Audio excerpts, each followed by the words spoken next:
TV Zaratustra,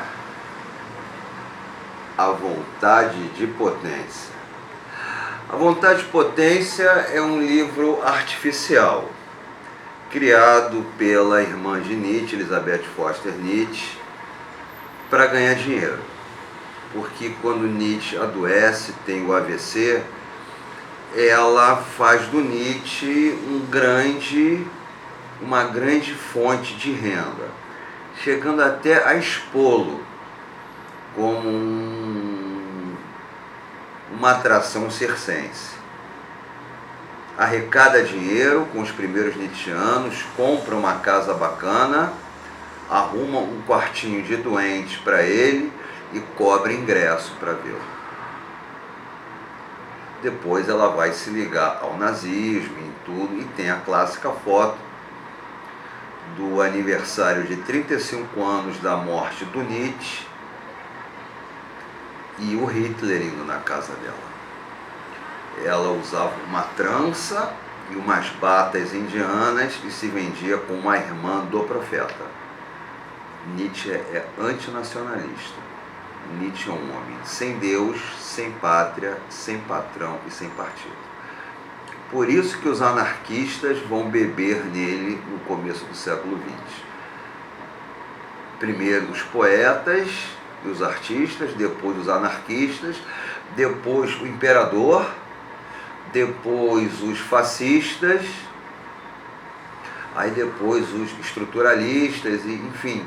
O Nietzsche ele é apropriado por 1000 correntes. Mestra Marton tem um vídeo muito interessante, uma aula dela, daqueles vídeos que ela faz na biblioteca dela, que ela explica todas as correntes de apropriação que se apropriaram do pensamento do Nietzsche.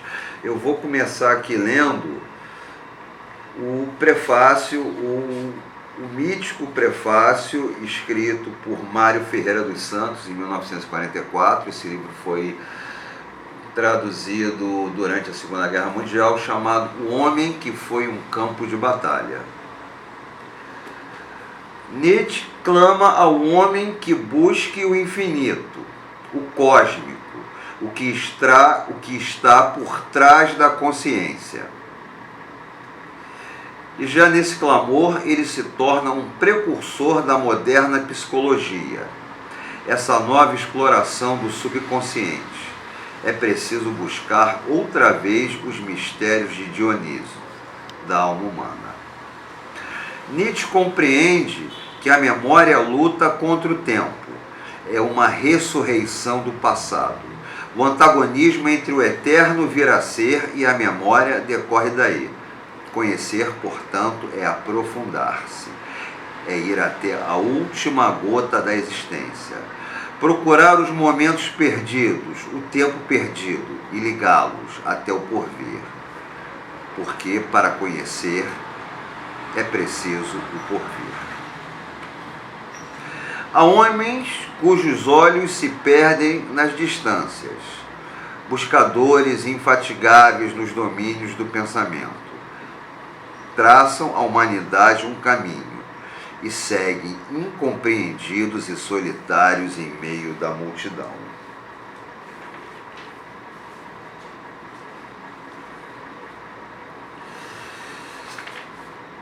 Compreendem a necessidade de ultrapassar e vencer.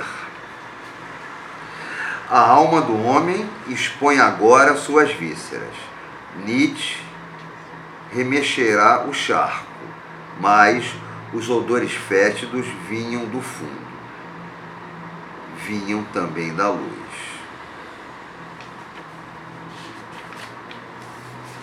Para Nietzsche, a questão colocada nestes termos está previamente resolvida.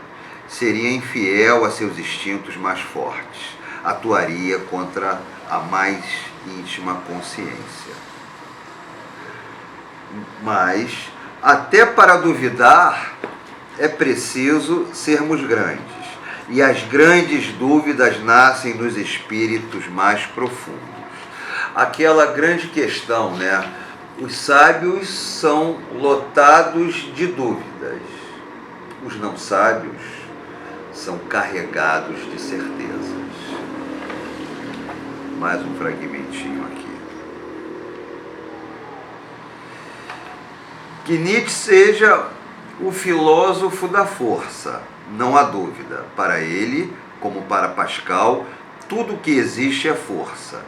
E quando esta atua em benefício de algo, aumentando-lhe a potência, ela é um bem, e um mal quando ao contrário.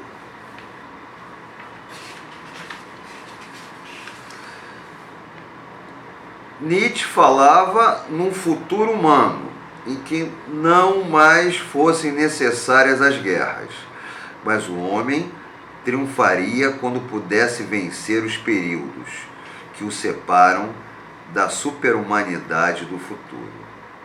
A guerra que Nietzsche defendia era a luta do espírito.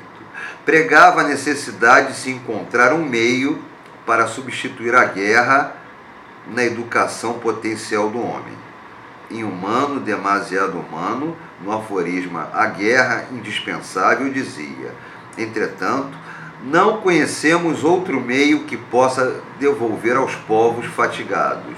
Nota-se, aos povos fatigados quando fatigados, a rude energia do campo de batalha, o profundo ódio pessoal, o sangue frio do homicídio, unido a uma indiferença ante as grandes perdas da própria vida e de pessoas amadas. A prostração surda das almas, comparável aos tremores da terra, com tanta força e segurança como qualquer grande guerra. Por que eu disse que Nietzsche não é patriota? Nietzsche era alemão, na verdade ele era prussiano, porque a Alemanha era uma colcha de retalhos, e um pouco depois que a Alemanha se unifica, Nietzsche é chamado para dar aula na Suíça, me fugiu o nome agora. Fugiu o nome. Basileia. E naquela época, para você ser professor de uma universidade suíça, você tinha que se naturalizar suíço. Estrangeiros não podiam dar aula. E ele se naturaliza suíço. Um ano depois explode a guerra. Ele ainda era patriota. E ele vai tentar entrar para o exército alemão. E não deixa. E só resta ele entrar para a Cruz Vermelha. Aí ele vai ser maqueiro. E numa batalha lá da Guerra Franco-Prussiana, é a segunda guerra do Império Alemão. A primeira é contra a Áustria e a segunda é contra a França, que eram os dois grandes adversários. Quando tem essa batalha, a Guerra Franco-Prussiana é a primeira guerra do mundo industrial. É a primeira guerra quando são usadas cápsulas de aço nas balas, onde é usado o TNT, os canhões atiram mais longe, as balas batem nos corpos com mais pressão. Não é aquela guerra de mosquetão das tropas andando, tipo Napoleão, que era a guerra do imaginário dele. Não é mais aquilo. E aí tem uma carnificina. E quando termina a guerra, ele vai com a Cruz Vermelha Suíça catar os corpos. E os tecidos eram muito mais frágeis do que os tecidos de hoje. Essa evolução dos tecidos se dá na Segunda Guerra Mundial, 70, 80 anos depois. Então os corpos estavam nus e despedaçados. E ele tem que catar os pedaços desses corpos. E aí ele tem um insight que não existe pátria.